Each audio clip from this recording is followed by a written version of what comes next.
and documented in so many other ways. I felt it.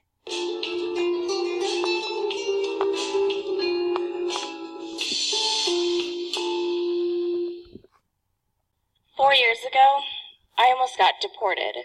It was a couple of days before my 21st birthday, and I had just come home from a ski trip in the mountains with my college friends. I remember pulling my suitcase up the stairs, and just as I pushed open the door to my childhood bedroom, I heard my dad's voice from behind. That's when he said 4 words I'll never forget. You don't have papers. In his hand was a letter from the Department of Homeland Security, a notice to appear in immigration court. The letter said that I had overstayed my visa and now had to go before a judge who could issue me a 10-year bar from re-entering the only home that I know. How do you prepare yourself for the realization that you are less than legal? That suddenly you're an unwelcome guest in your own home, facing eviction?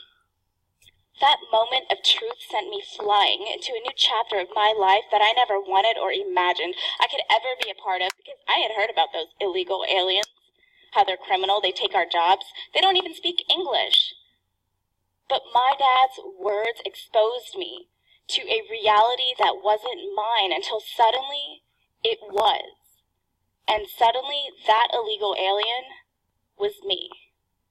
Today, I want to take you on that journey of transformation to help you understand what it's like to be undocumented in America. My story starts about 300 miles north of the Montana border in Edmonton, Canada.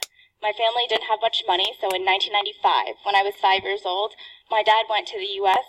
to search for something more, while his wife and his 2 young kids stayed behind. In Florida, he made $5 an hour behind the counter of a Dunkin' Donuts. It wasn't glamorous, and the future was really uncertain, but my dad believed in the American dream. The American dream it's what you tell your kids, or maybe what your parents told you, that if you just stay in school and if you eat all your vegetables, you can be anything you want when you grow up. It's the idea that if you just work hard, you can do great things. And our founding fathers believed in the American dream. And did you know that none of our founders were born American? They all became American over time. In fact, many of our nation's immigrants were paperless, but their dreams of prosperity gave their children and their children's children the ability to call themselves American. Many of those children are in this audience. I was 6 years old in 1996 when my dad got me a visa to come here, and I can still remember learning the words to the Pledge of Allegiance on the first day of school. I remember when I traded in my snow boots for cowboy boots, and when the washroom became the bathroom, when I learned the Star-Spangled Banner and how that replaced "Oh Canada." I remember how in elementary school I spent 5 years learning how to square dance, which, by the way, is not a transferable skill. I can't take that to Canada with me. Yeah. My parents loved it here, and they wanted to stay. So they hired an attorney, they filed the paperwork, they paid the fees, and then they waited for an approval that just never came. We never imagined our attorney would file the paperwork late, or that an employer would refuse to sign a document in the final stage of a years-long application process.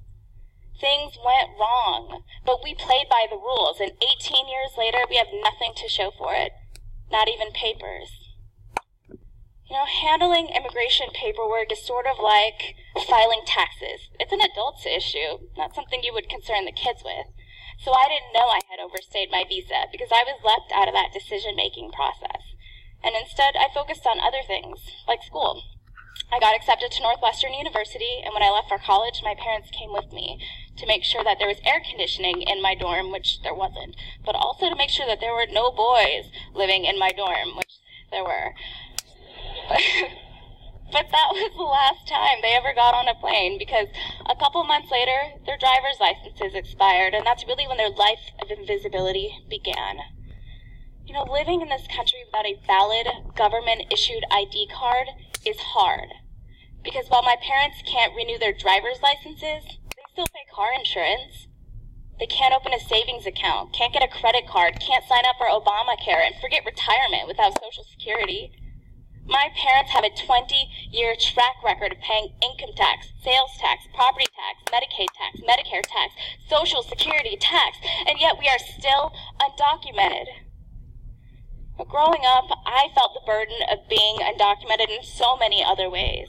I felt it when I took out 6 figures in loans to pay for college.